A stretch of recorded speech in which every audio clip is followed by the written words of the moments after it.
This portion of the CU podcast is brought to you by EarthySelect.com, your source for the finest Delta 8, Delta 9, and Delta 10 THC flower, oils, pre-rolls, vape pens, cartridges, and edibles. Their premium adult use products are crafted from organic cannabis and infused with pure and potent THC extracts for effects you can feel.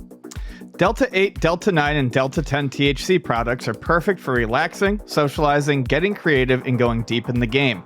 Plus, they are hemp-derived and federally legal to ship nationwide. Let's look at some of their most popular goodies. Earthy Select's Delta 8 vape pens are packed with potent Delta 8 plus cannabis-derived terpenes. They have a stealthy, ergonomic design that gives you a quick hit with no lag, making it perfect for gaming. Each rechargeable pen has 1 gram of Delta 8 THC and is available in 4 great-tasting flavors, like Guava Kush or my personal favorite, Cherry Pie. I really enjoy these. They pack light and are excellent on the go.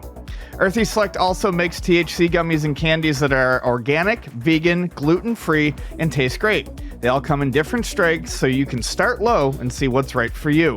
The Delta 8 gummies can be really relaxing and heady, while the Delta 10 is more associated with feeling productive and creative, so it's great for daytime projects or an all-night role-playing session. The Delta 9 gummies are really impressive. They have real deal Delta 9 THC, and they come in sativa peach or indica mango. They have a huge variety on their website, so check it out, earthyselect.com. All of Earthy Select's cannabis products are federally compliant, and they ship nationwide. Order online at earthyselect.com and use the coupon code CUP20 to save 20% on your first order with no limits. Must be 21 or older. That's earthyselect.com and use code CUP20 to save 20% on THC. Earthy Select. Select your adventure. All right, Ian. Patrick. PRGE 2022. We both had a confrontation of sorts of a different type. I spoke at length last week about a sealed game speculator. They want to call themselves collectors or speculators, investors. Talking to me while I'm setting up my books on Friday night.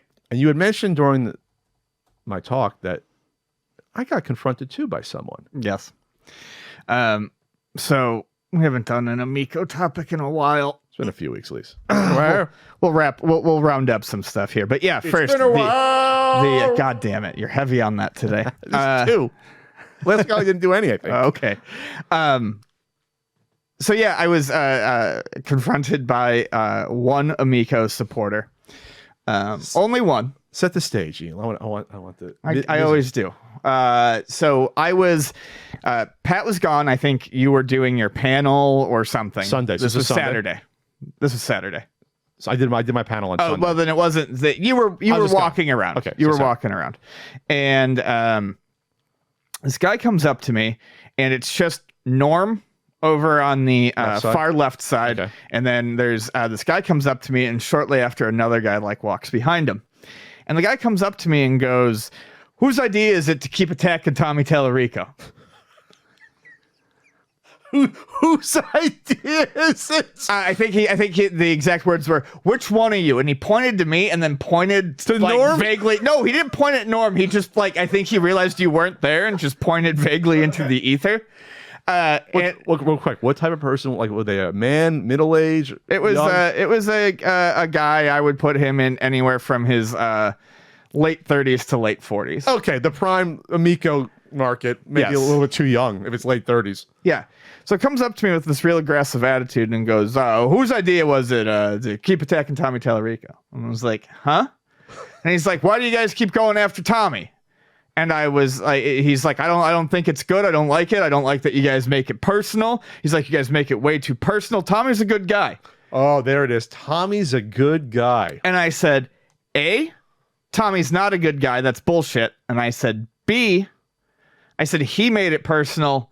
And then we made it personal. I said, I don't know what you know or where you heard it from or when you jumped into this. I said, but you can go all the way back to the beginning where I was maybe too optimistic. You said this is a system I would be interested in. That's what you said. I said, I don't think it's going to succeed, but it based then on what he was wish casting. Mm-hmm. Had it actually come out, sure, I would have been interested in it. I don't think it would have succeeded, but if it had an R-Type and a burger time and some shit on it, I would have bought it for the initial price point of $150. Yeah, originally it was going to have R-Type and burger time and all these arcade games that were all lies, obviously. But like, if that was going to be the console, Ian's like, I'd be interested in checking it out. I never thought it was going to be, sell well enough. I figured a lot of it was going to be ports of other games, but I liked the titles he was mentioning.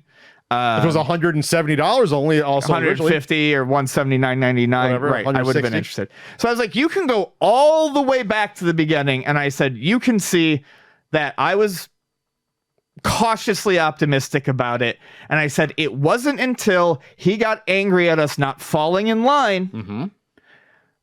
That he started taking it he started making it personal. I said he talked about Pat and I. He talked about my nervous tics and shit on the Atari Age forum. He was like, well, I didn't know anything. Talked about my hair. Yeah. Talked about the clothes we wear. So I was just like, so I said he made it personal first. And he was like, oh, I didn't know anything about that. And I said, then maybe you shouldn't be talking so authoritatively about Tommy Tallarico being a great person.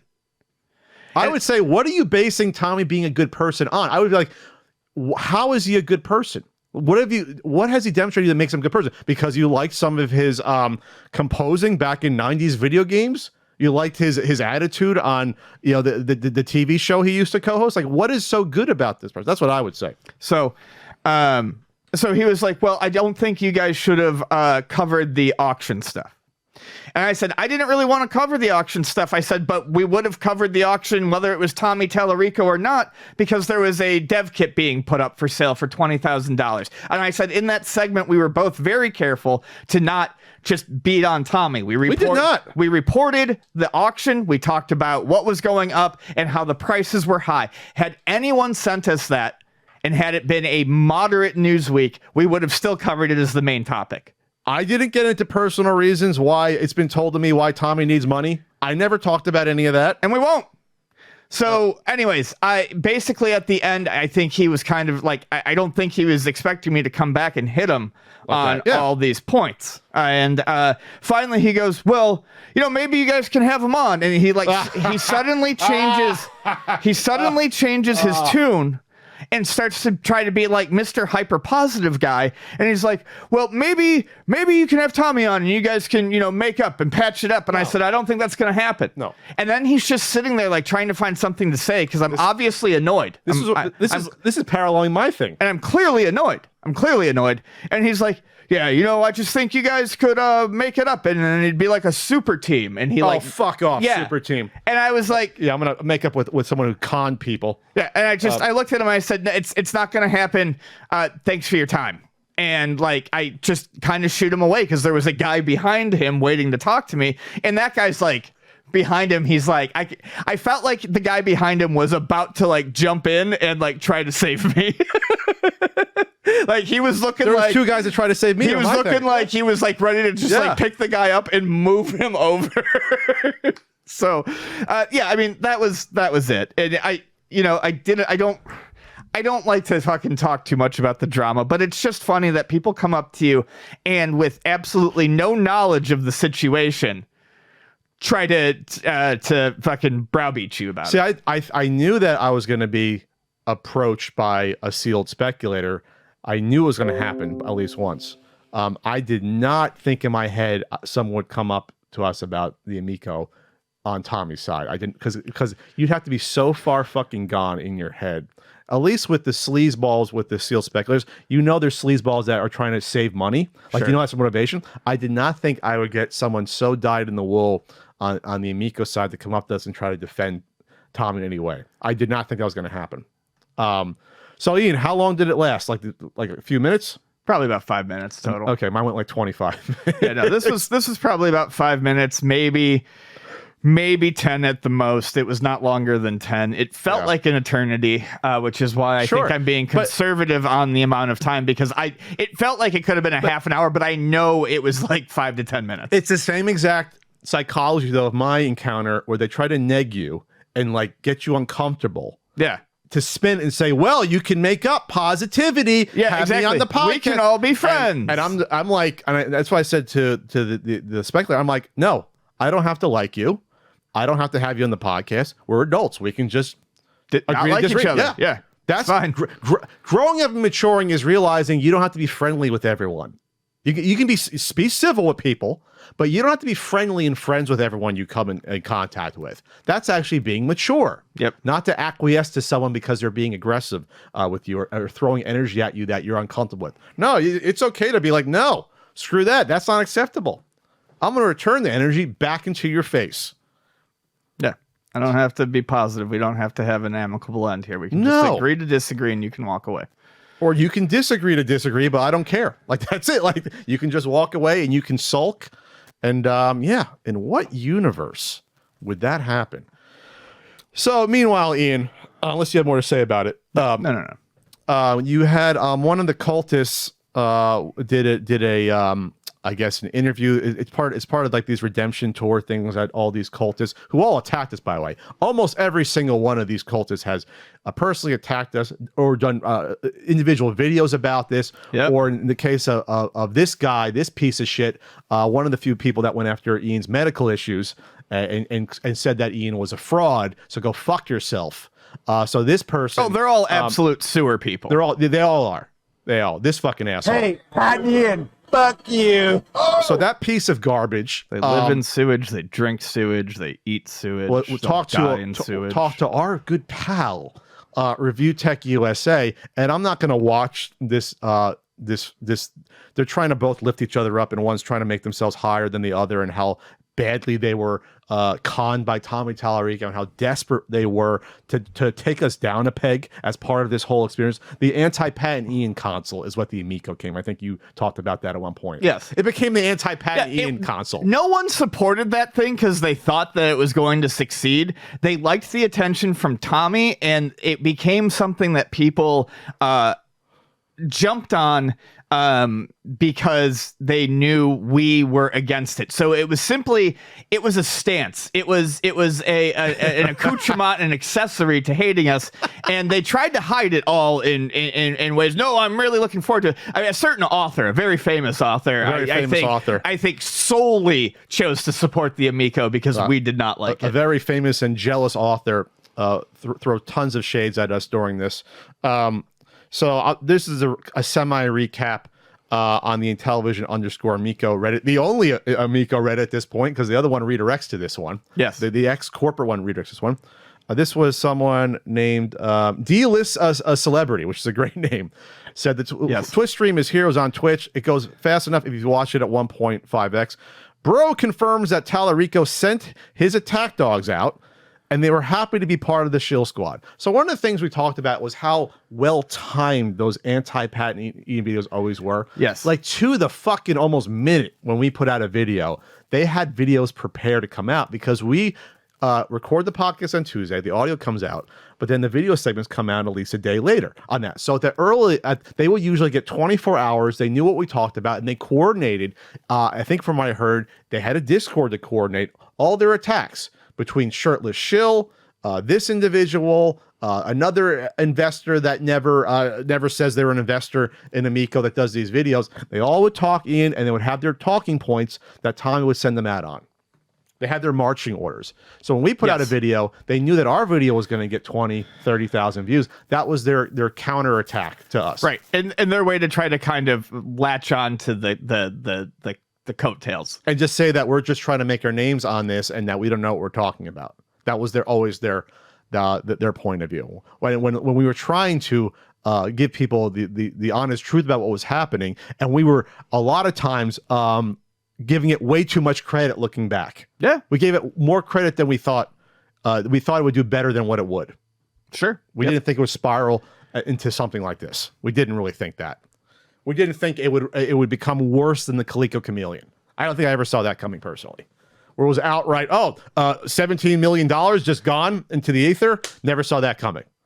Never saw that. We just thought it would just come out and just bomb. Calico Chameleon had the good grace to fucking had an endpoint to disintegrate before they could actually get too much into it. Yes. I mean, some of the stuff like some of the people who were talking about having games on the system, they were jumping at the gun, but Amico was just successful enough in its progress to be able to get like a game running on probably an Android box and a shell. Sure. But there was more there to string it along. Sure. There was more bait on the hook for the Amico to keep it going. Yeah, we have 100,000 in pre-orders from maybe Walmart and other big box retailers. We have all these relationships lined up with all these people. We have someone that helped launch the Wii. We have the guy that helped launch the Xbox. No, you fucking don't. Not enough to influence your company and to actually produce something. Jay Allard was gone in mere for 2-3 months. He was like, this fucking sucks. I'm out. He was gone. Oh, get a little crackly. On there. Going on more with this. They're happy to be part of the Shill Squad.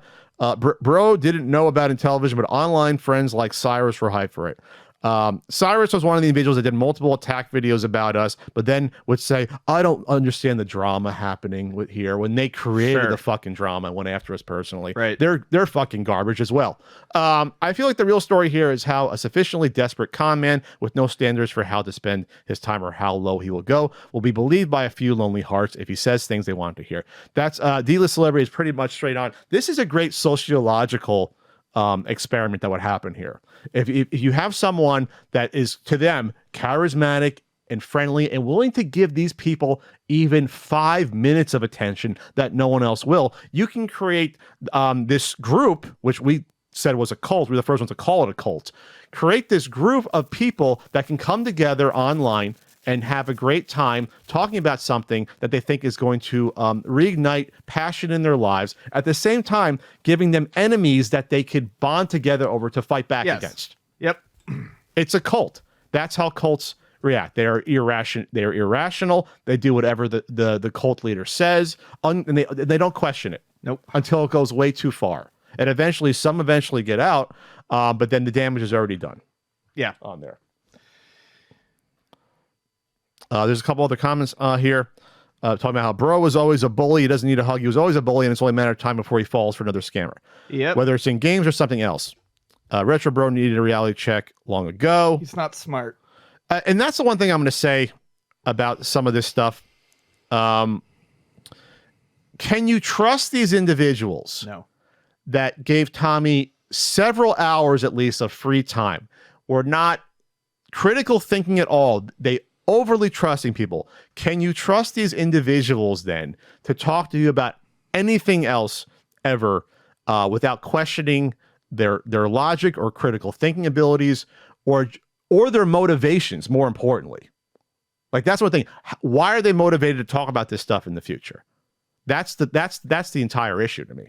Is it clean? Is it unbiased? Or are they just trying to get in with the group? Are they trying to attack other YouTubers and think that that's going to be helpful for their career? Like what happened with Review Tech. Like, that's a reason he had Tommy on for several hours. That was one of the main reasons he did those free infomercials, because he wanted to get back at Pat and Ian. Yes. And that was a way to do it. So many people thought that this was going to be the way to get back at us and to have something to...